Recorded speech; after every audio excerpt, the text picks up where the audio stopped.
Hey everyone, Mario here, Ruggles there. Hey guys, nice to see you again. Today we have a little treat for you. We have played a GOAT format match. Yeah, a couple actually. We ended up playing 3. We're 6? 5?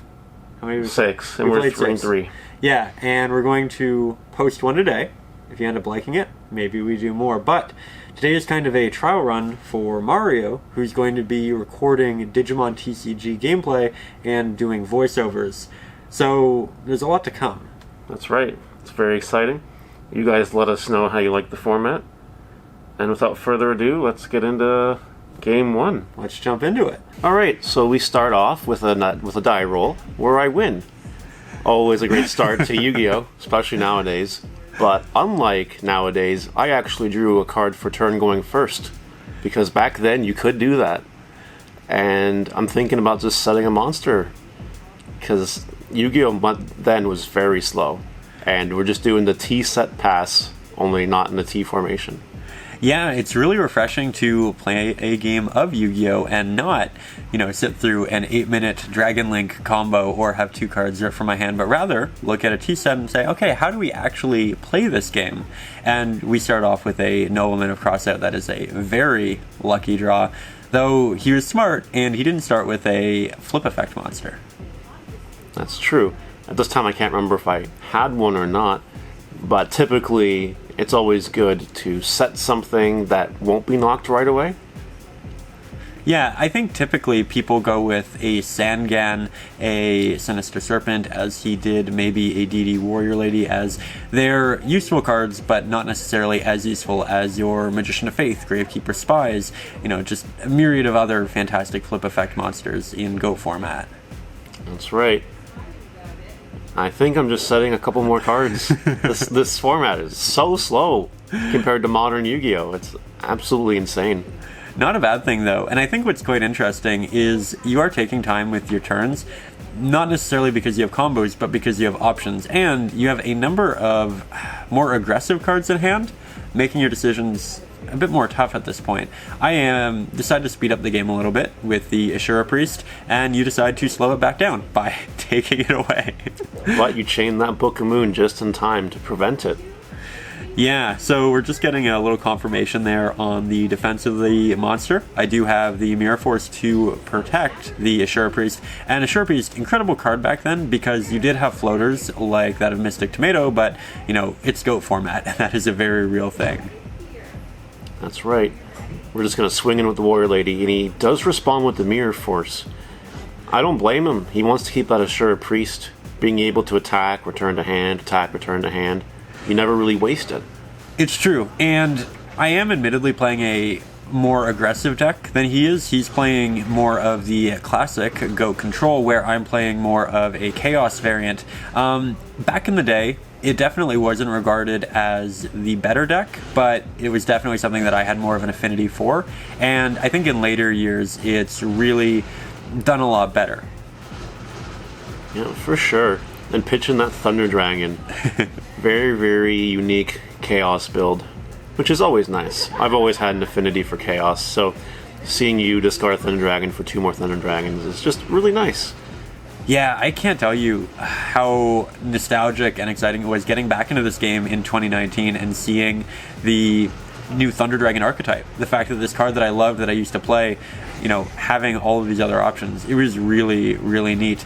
Though Thunder combo, quite different than, classic GOAT control Chaos, where, in a turn, we're getting a little bit of advantage because we're flipping a spy and we're, discarding a Thunder Dragon, but that's about it all now. So the Mirror Force really did punish you. My Mirror Force is a little more valuable than yours, but to be fair, you did basically Graceful Charity for free. Yeah, so it's game 1. And Mario and I, we've played a lot of GOAT as of recent, though this really was like our first endeavor, and a card like Mirror Force, not something you think about in the modern day. I just, despite the fact that I used it, didn't think about it, and I was punished.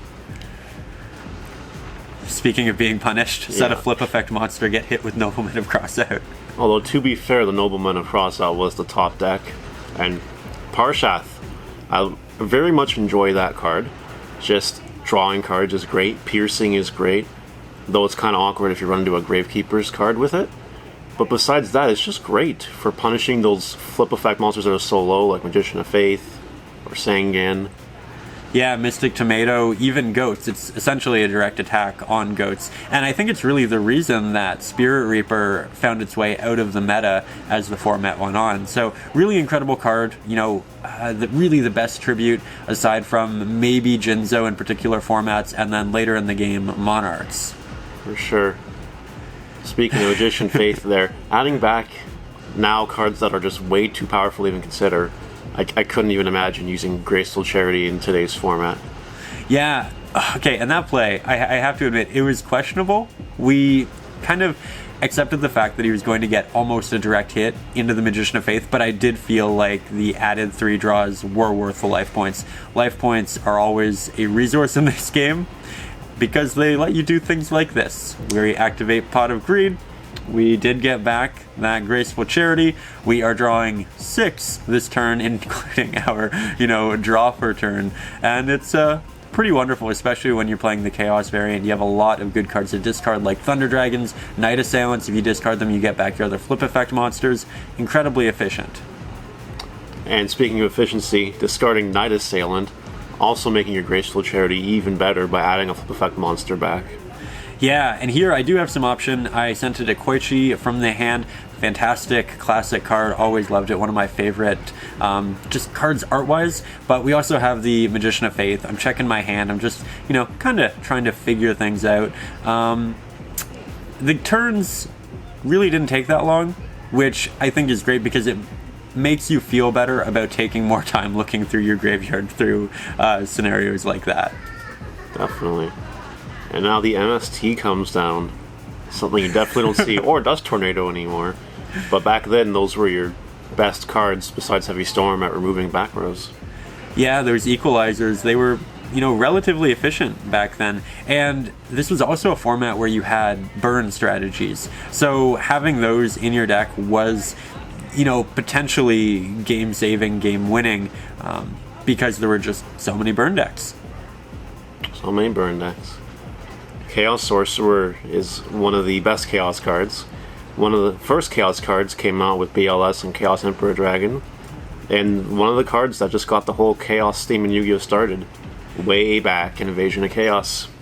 Also worth noting, back then priority was a thing, so you get to summon the Chaos Sorcerer, call priority, so even if your opponent chains something like a Bottomless, a Torrential Tribute, whatever it is, you can still banish a monster with Chaos Sorcerer, which is incredibly useful. Definitely. Now, I did top deck Delinquent Duo, it looks like. I'm pretty sure I'm going to play that in a moment. There we go. And just being able to rip 2 cards out without Dragonlink combo. Just one card. Yeah, don't have to take 13 minutes to do it. You do rip my entire hand there. Pretty efficient. And you also have the knock in hand for my face down monster. Oh man, do you have the answer to Chaos Sorcerer? I guess is the big question. You flip the Magician of Faith. Oh, so you get the second knockback. Yeah. Interesting. Not as efficient, but yeah. No, I didn't draw my Pot of Greed or Graceful Charity yet that game.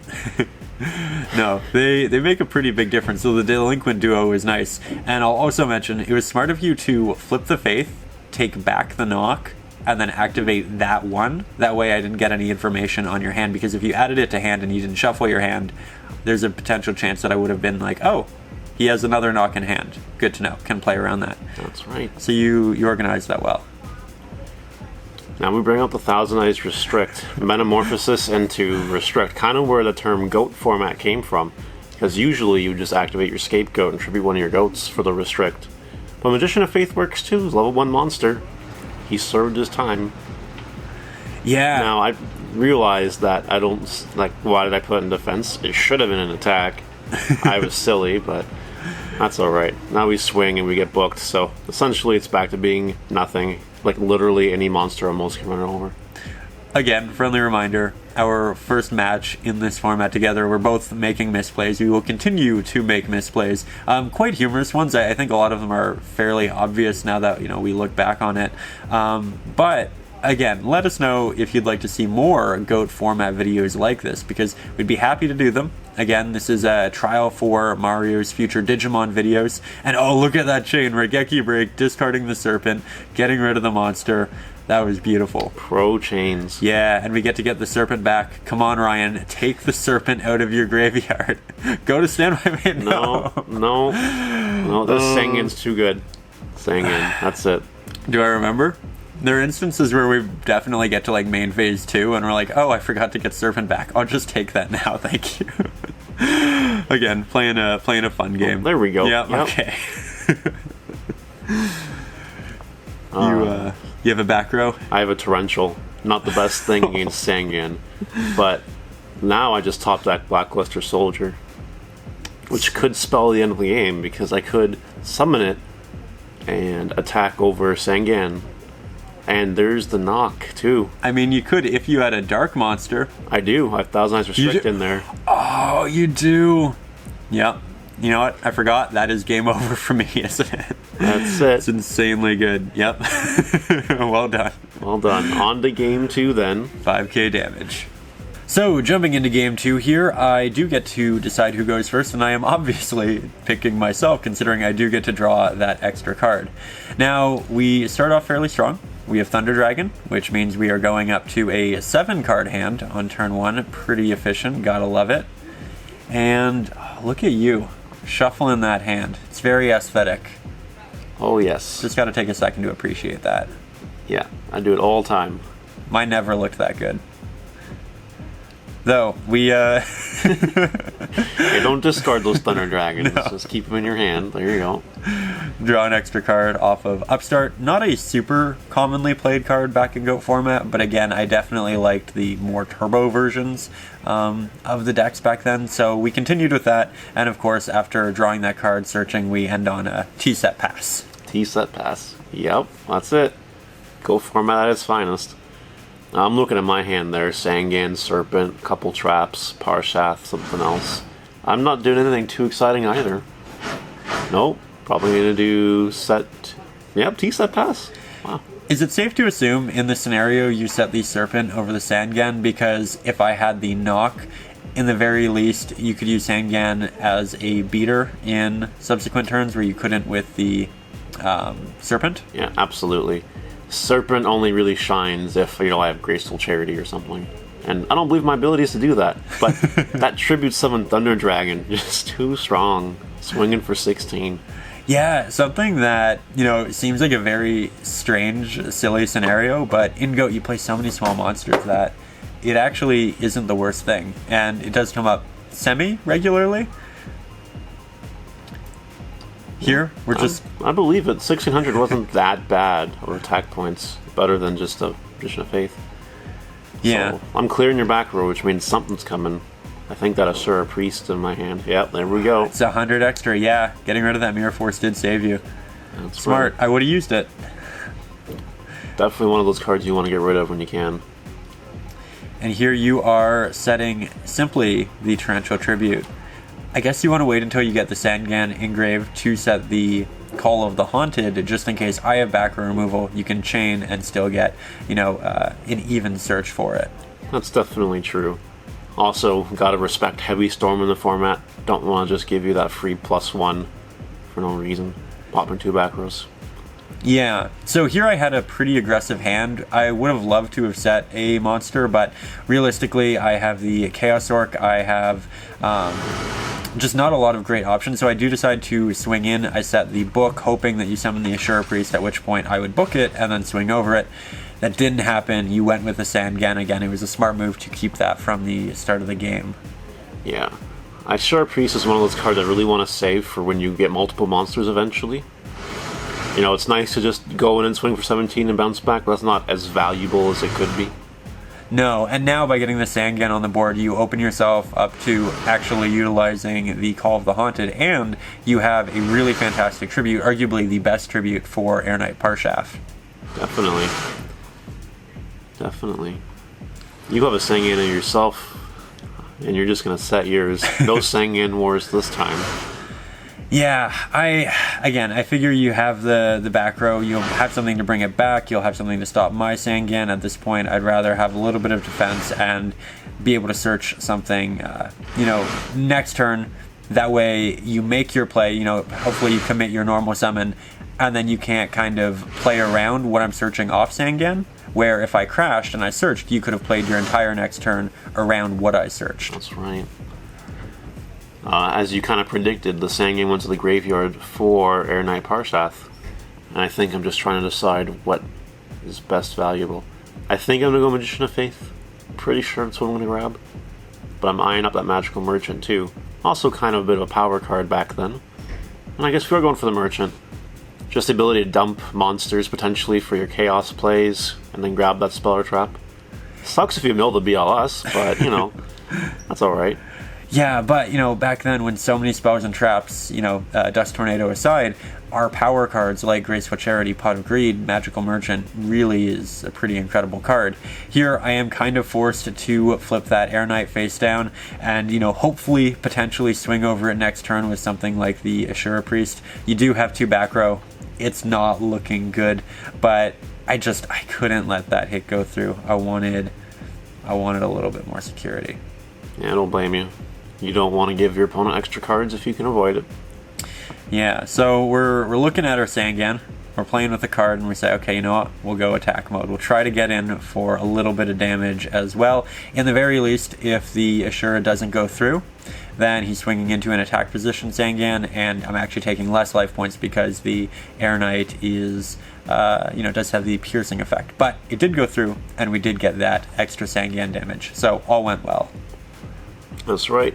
Didn't have any responses. I don't think I would have wasted the Torrential on all that, but no. That's it. Now, I have a couple interesting plays.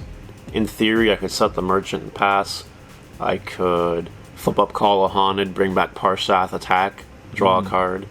It's also something I considered. I don't think I'd summon a Ashura Priest and just attack the Sangan. That seems very low value. Yeah, you're in a really good place because you have monster protection with the Book of Moon. You have the Dust Tornado for back row protection.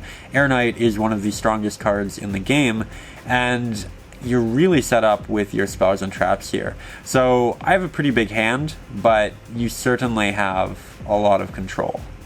That's right. And we did the Call the Haunted play, so I'm going to deal you 900 and I'll draw True Heavy Storm, which is not the best card right now, but it might come in handy.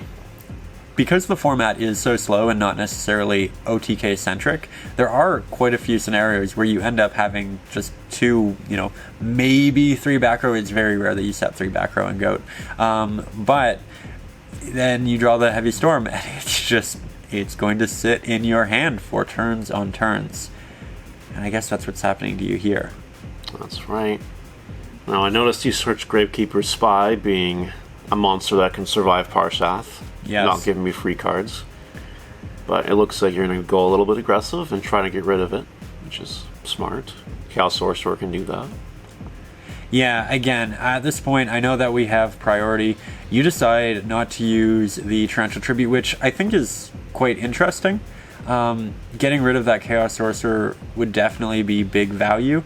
And I'm looking at your hand and I'm just not really seeing any big outs to it. No, I'm not. In my brain, I want to save the Torrential for more value. I know you have Priest, I know you have Spy. Yeah. And either way, Parshath is going to die. Either by Chaos Sorcerer or not. So, we're just waiting. Playing the waiting game. That's fair. And to be honest, I did not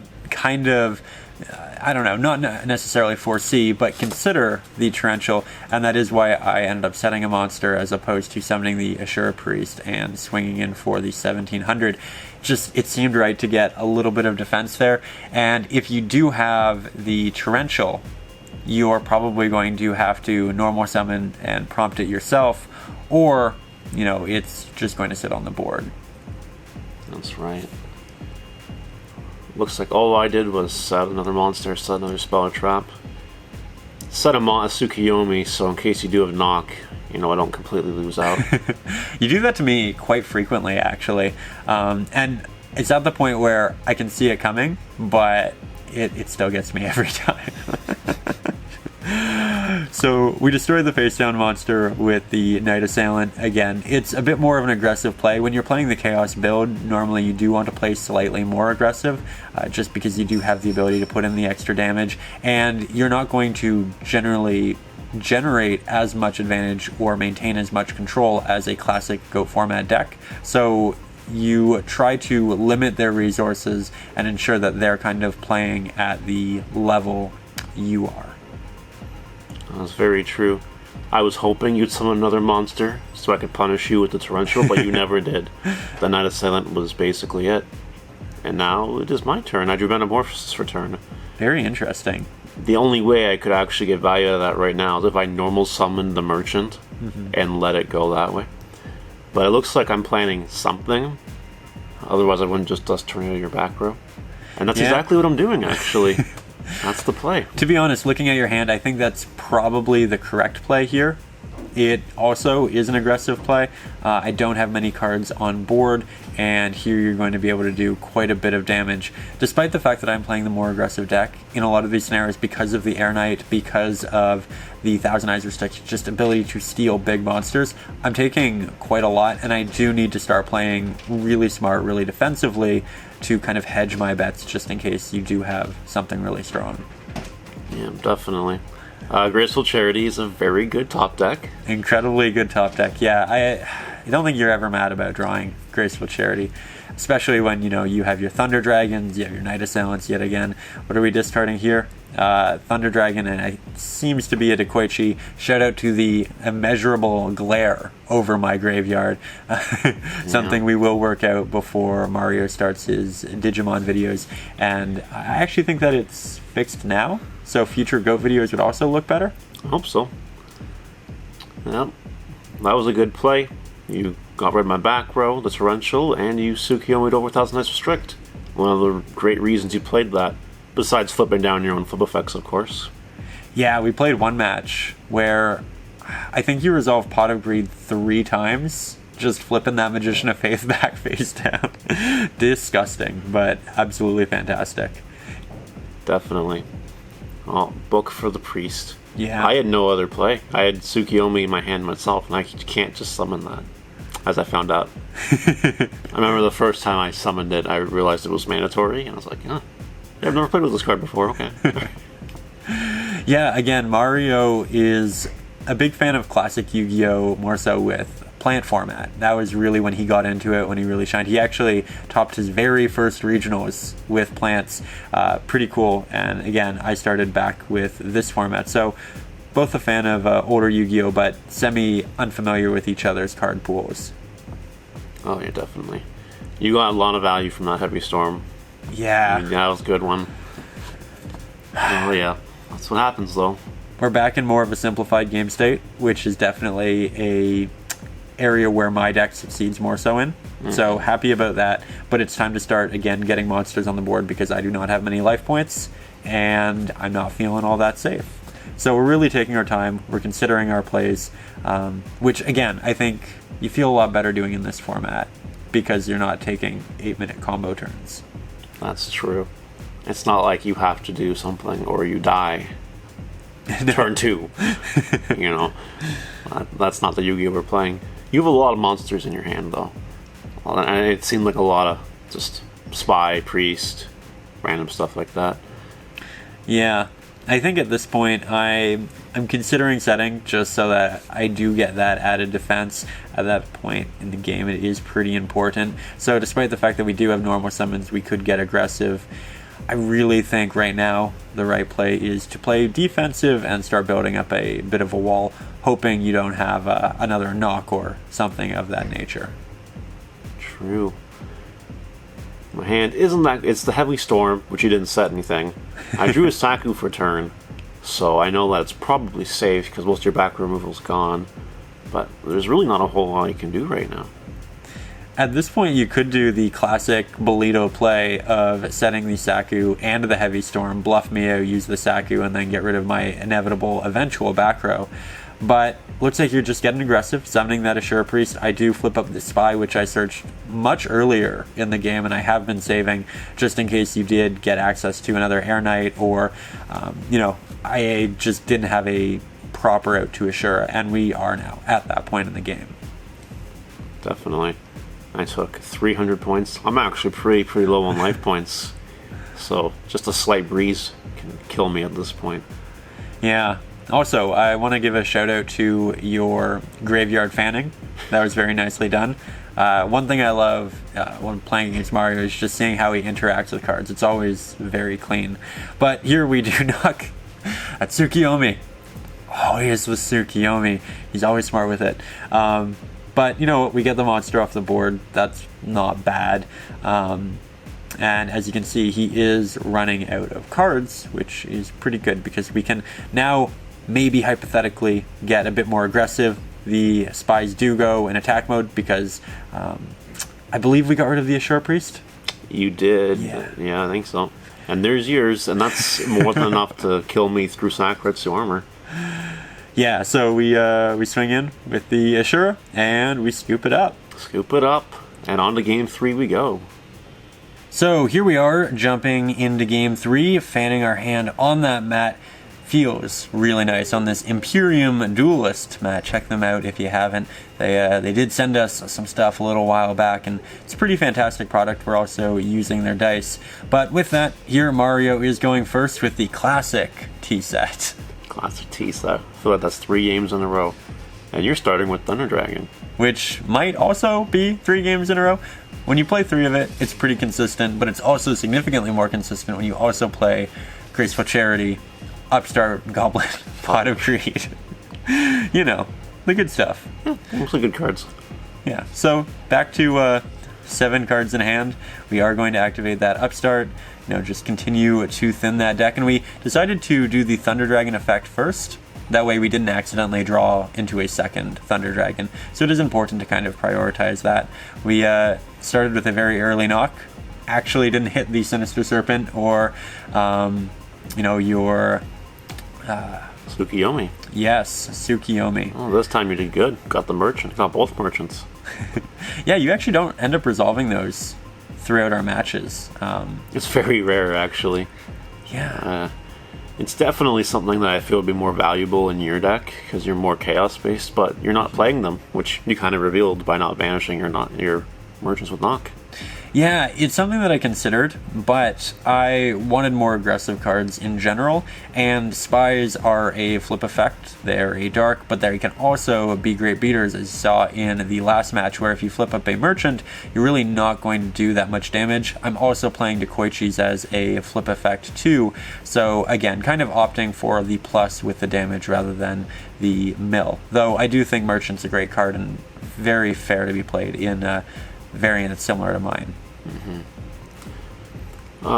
I just passed the turn. I could have summoned a Assure Priest and attacked, but I didn't. I was probably fearing the Spy. But it was a Dekoichi, which you flipped and got you into Graceful Charity, it looks like.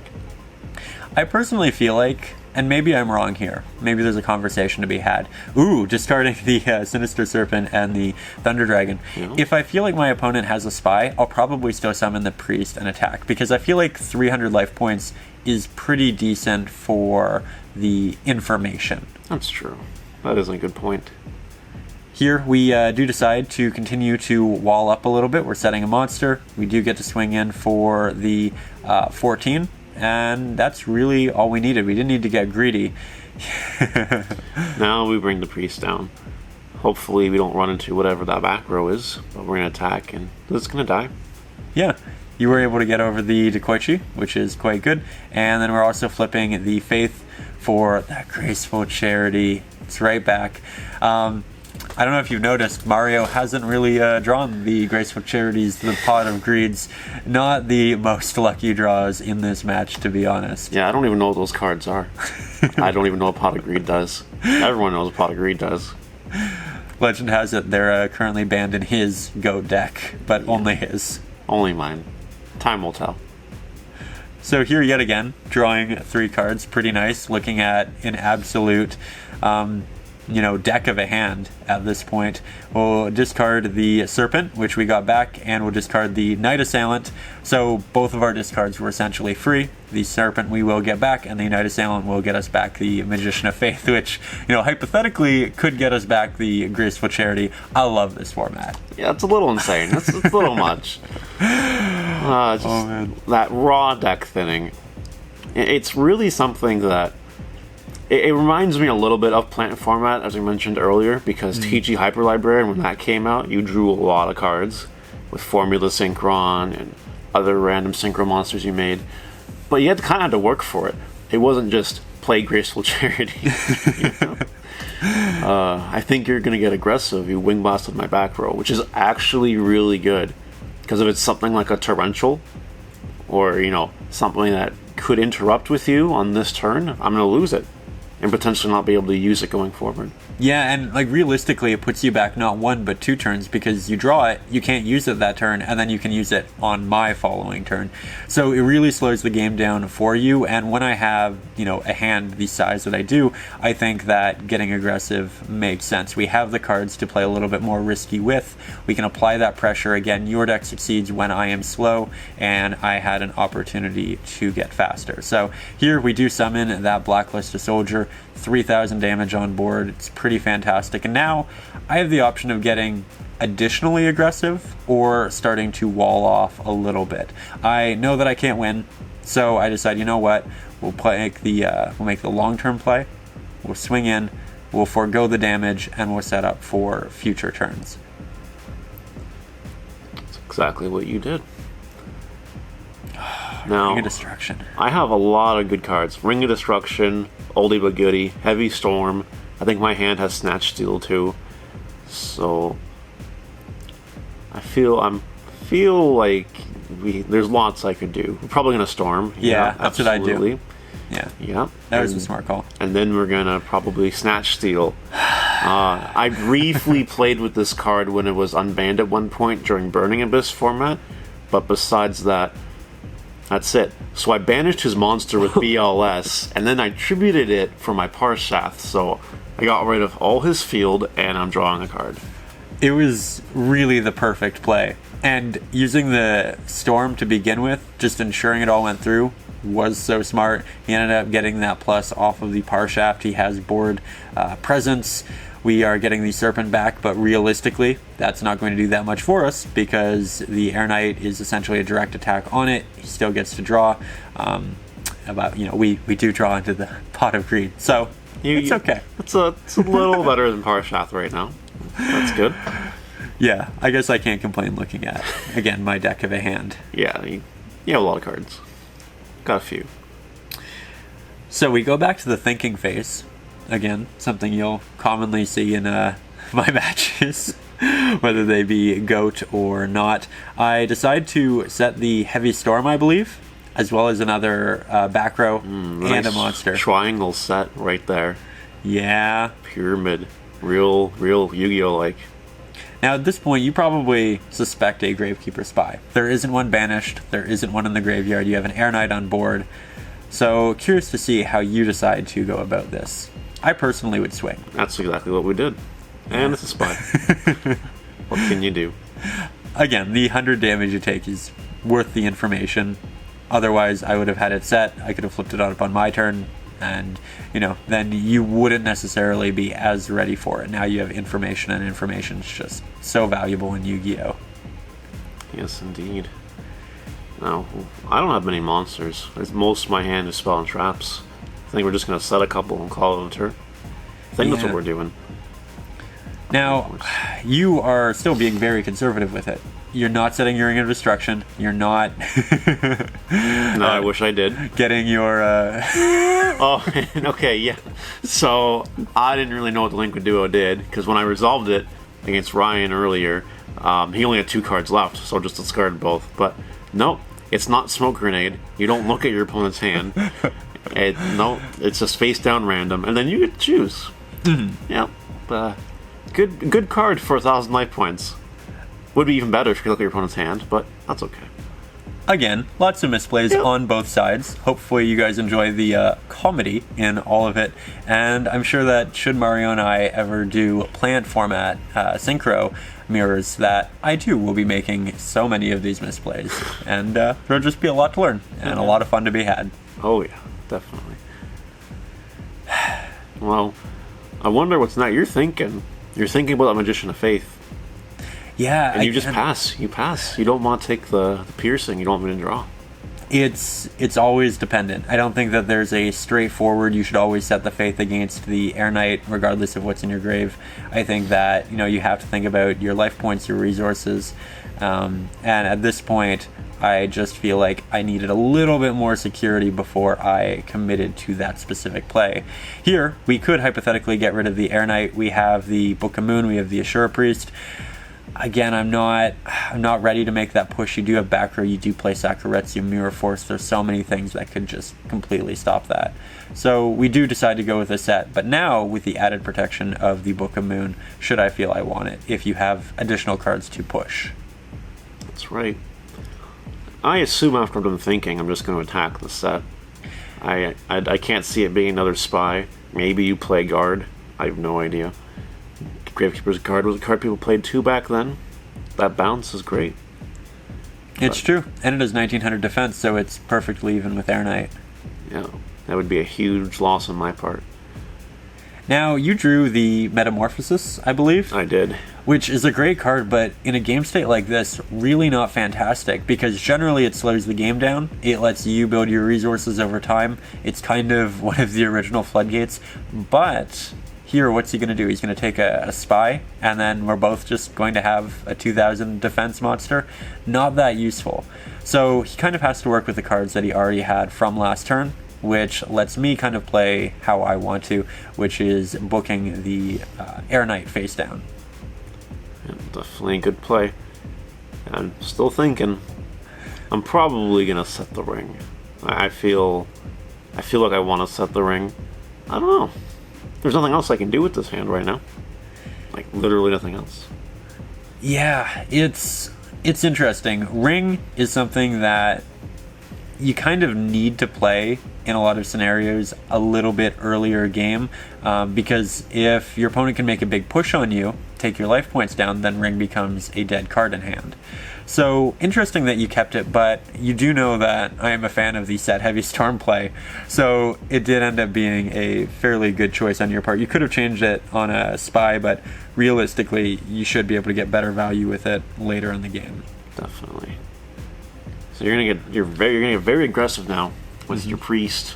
Yeah, well, we finally have that Air Knight face down. Again, didn't want to go for this last turn, but now we are, I think, in a better position, and we can flip our Magician of Faith to get back a couple of things. We could get Heavy Storm, we could get Pot of Greed, Graceful Charity, Delinquent Duo, we could rip your hand. Honestly, it was a really tough call. I think that's also a Nobleman of Crossout. All of these cards right now, incredibly useful. Yep. You're going for the knock to probably get rid of the set card you don't know. Yeah, well, I realized that I essentially have game if I get the knock. Cards like Graceful Charity and Pot of Greed are fantastic, but they aren't necessary. And the knock really does exactly what we want it to. There wouldn't have been a better draw than it. So with that, it's time to look at our graveyard, find those lights and darks, banish them, summon a sorcerer, I believe. Yeah. Yeah, that's it. It's a lot of damage. Oh yeah. Well, that's it. And you have enough damage to swing for game, and that's the match. So congratulations on winning our first ever match of GOAT format. Thank you. Admittedly, I did have significantly more experience. I did play through the entirety of GOAT format back in the day, not something you had the privilege of doing, but I think you did pretty well. You did take a game on me. We have, as I think we've disclosed in the opening clip, played, I think, 6 matches of GOAT at this point. I won 3, you won 3, so you did end up catching up, and they're really fun to watch. They're really fun to play right now. Less misplays, but better plays, which I think makes it more interesting. For sure. Yeah. I definitely did start winning more when I started drawing Pot of Greed and Graceful Charity, but it's a fun format. It's slow, it's nice, it's not what Yu-Gi-Oh! Is right now. You know, a GOAT format game could theoretically last as long as a Dragon Link combo turn 1. And that's cool. You know what? That's fun. Yeah, I think what I really appreciate about it is the interaction. We're so often drawing a card, using the card, drawing the card, using the card. It's not using 35 cards at once while the opponent uses 1 or 2 hand traps, passing over, and then the opponent doing the same thing. I like the back and forth. And I think Plant Synchro is pretty similar. Plant Synchro is slightly more aggressive, yes, but very similar, very slow-paced. You know, has a lot of good value cards, which we'll get into, I'm sure, at some point in the future. So you can look forward to that one day, whenever.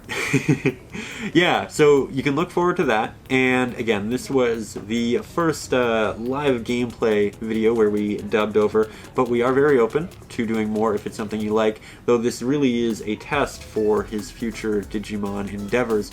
Mario's going to do a lot on Digimon. He's going to do market watch, he's going to do gameplay, he's going to cover what the top decks are and, you know, what new cards are being released. So there's a lot there, but he also wants to do actual gameplay, and we want to know the most efficient ways of going about it. Do you guys like the fact that these videos were done in real time? Would you like them sped up? Did you like that they were dubbed over? Would you prefer if people were talking throughout the match instead? We really just like to know, format-wise, what you guys are most interested in. And maybe we'll do a couple more tests. You never know.